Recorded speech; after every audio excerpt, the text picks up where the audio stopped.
Bab 2165. Kamu sedang membodohiku. 1. Melihat Mile mundur kembali, Putri Suci Jurang Langit terlihat tenang, sepertinya tidak terkejut sama sekali. Setelah Mile minggir ke samping, dia duduk bersila di tanah, berpikir. Ruang waktu tingkat ke-10. Dia baru saja merasakan ruang waktu tingkat ke-10. Tekanan ruang waktu yang terkandung dalam ruang waktu tingkat ke-10 bukanlah sesuatu yang dapat dia tanggung saat ini. Pada saat ini, Mile sedikit penasaran.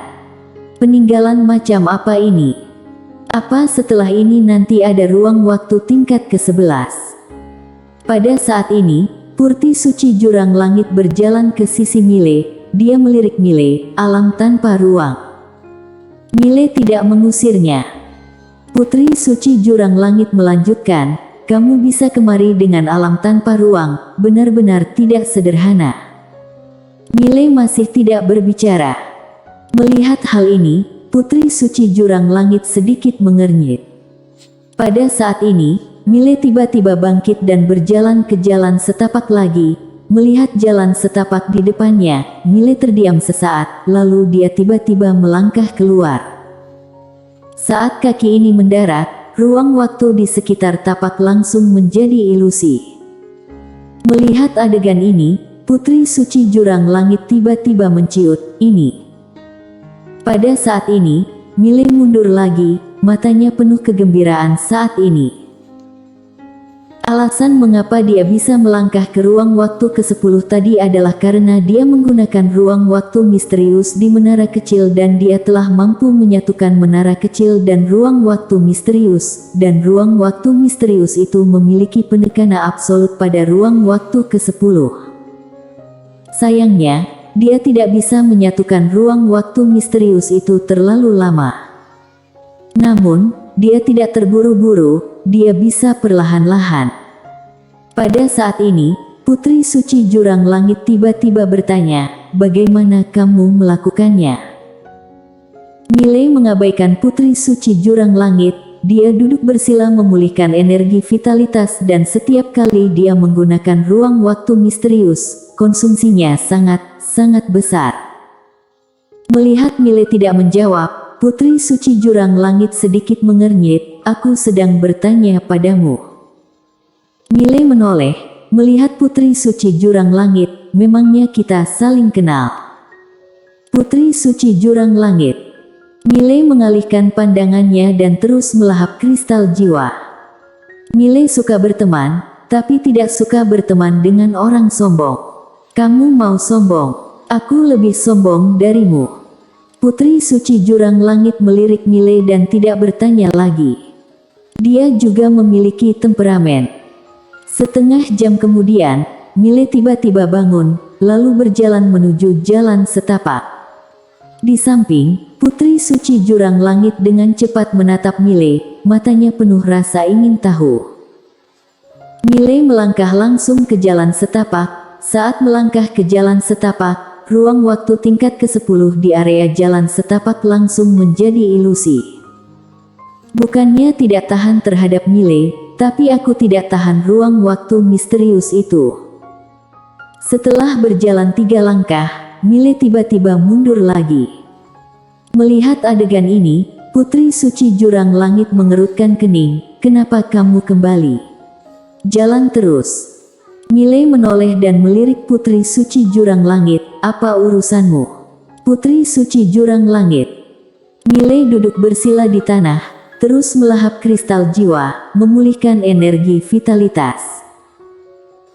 Putri Suci Jurang Langit berjalan ke Mile, dia menatap Mile, metode rahasia apa yang kamu gunakan untuk bisa melangkah ke ruang waktu tingkat ke-10? Dan metode ini pengurasan energinya sangat besar, tidak bisa menggunakannya untuk jangka waktu yang lama, kan? Mile tidak menjawab, terus melahap kristal jiwa. Putri Suci Jurang Langit melirik Mile dan tidak berbicara lagi. Setelah beberapa saat, Mile tiba-tiba bangkit, lalu berjalan menuju jalan setapak, dan begitulah, Mile terus memasuki ruang waktu tingkat ke-10 berulang kali. Di awal, dia hanya bisa berjalan 3 langkah, tapi sekarang dia sudah bisa berjalan 10 langkah. Tidak hanya itu, setelah dia menyatukan ruang waktu misterius, dia bisa bertahan hingga 12 tarikan nafas. Dia melatih dirinya melalui ruang waktu tingkat ke-10 di depannya ini. Ruang waktu misterius yang diciptakan oleh Lydia jauh melampaui ruang waktu tingkat ke-10 ini. Jika dia dapat sepenuhnya mengendalikan ruang waktu misterius ini, meskipun tidak menggunakan pedang biru gaib, dia juga mampu mengabaikan ruang waktu yang lebih rendah dari ruang waktu misterius. Penekanan dimensi. Selama periode waktu ini, Putri Suci Jurang Langit tidak pergi, tetapi terus menonton. Saat ini, dia sangat terkejut, karena jika ini terus berlanjut, Millie bisa melewati jalan setapak dan memasuki reruntuhan. 5 hari kemudian, pada saat ini, Millie telah mampu bertahan selama 1/4 jam setelah menyatukan ruang waktu misterius. Kini dia sudah bisa berjalan ke sisi lain dari gunung. Saat dia berjalan ke sana, pemandangan di depan membuatnya mengerutkan kening.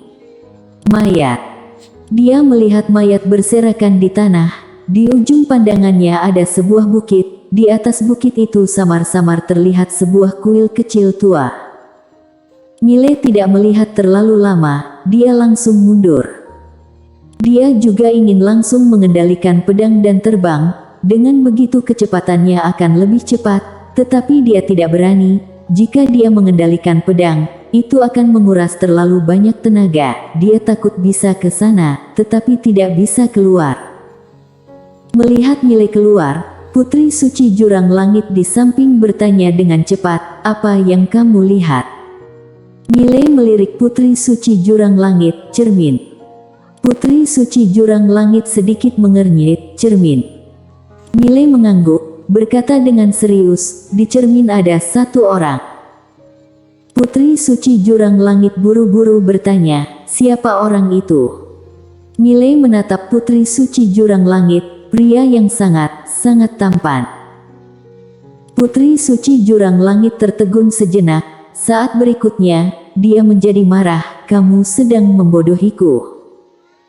Millie meringkuk, lalu mundur ke samping dan duduk bersila, terus melahap kristal jiwa. Bersambung.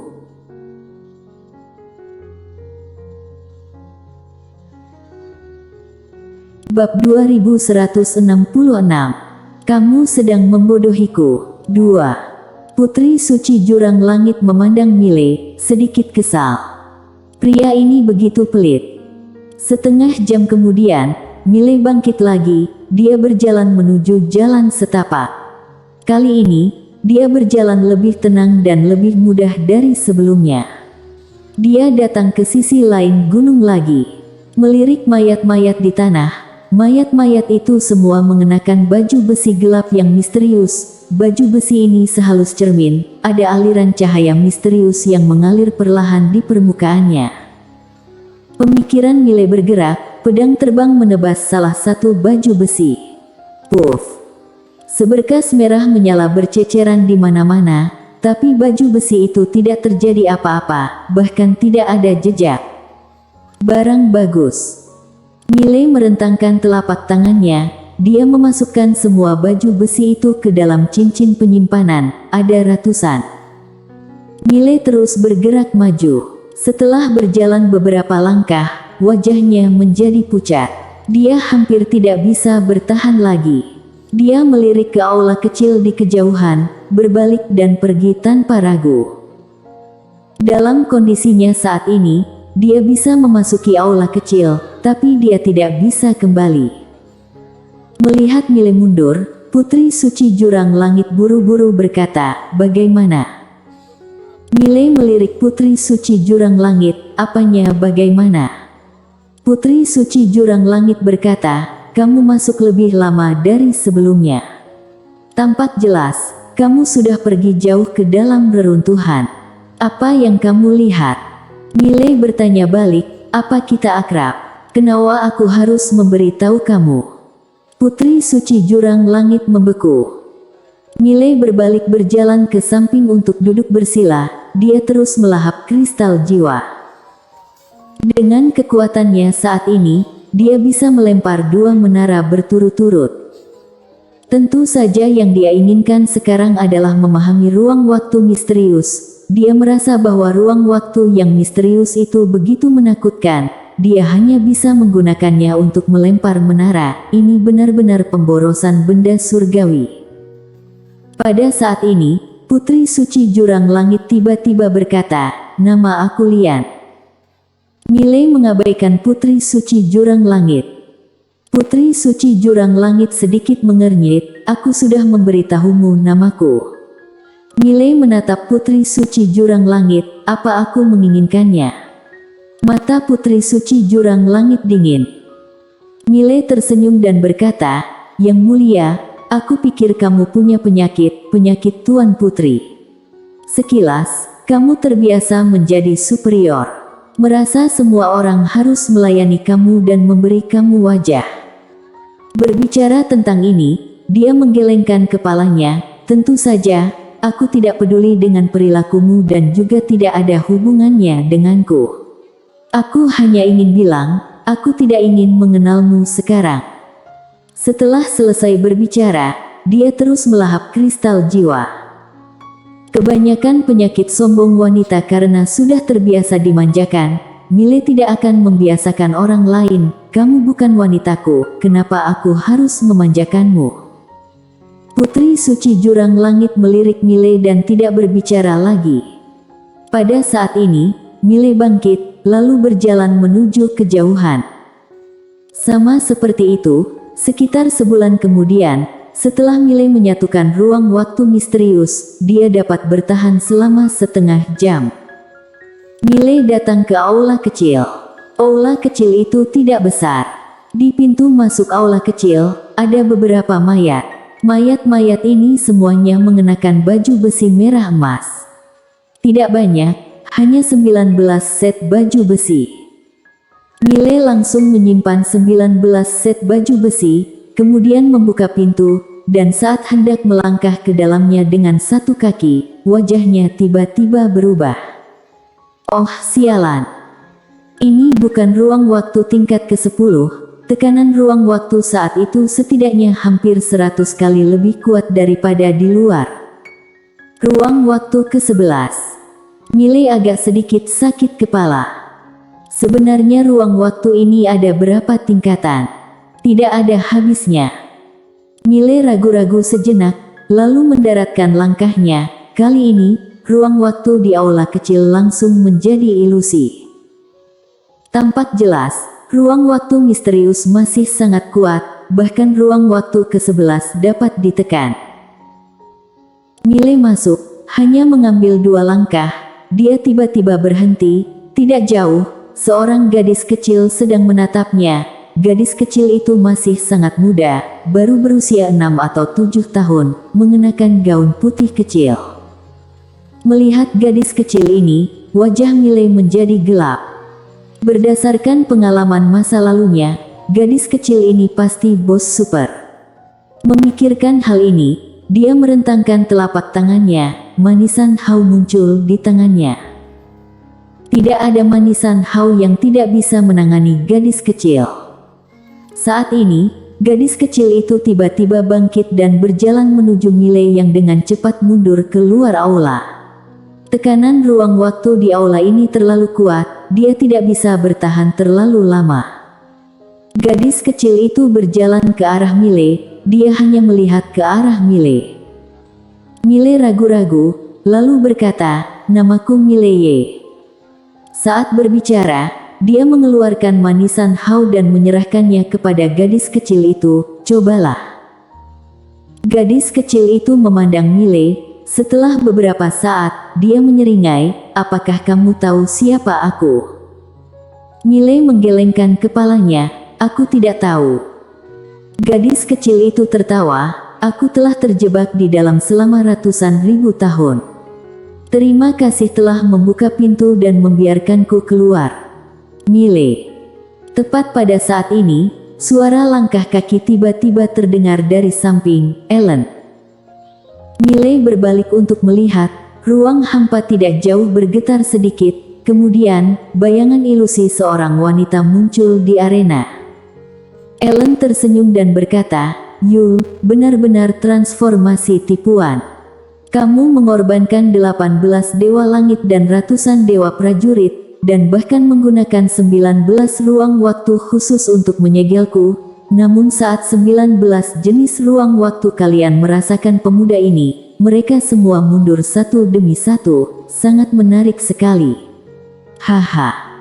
Wanita bernama Yul memandang Mile, "Ruang waktu apa yang ada di dalam tubuhmu?" Mile ragu-ragu, lalu berkata, "Aku hanya lewat." Yul memandang Mile, segel dia, "Aku akan memberimu wanita yang tak terhitung jumlahnya." Persetan. Mendengar ini, Mile sangat marah, "Kamu sedang menghinaku." Hah. Bersambung.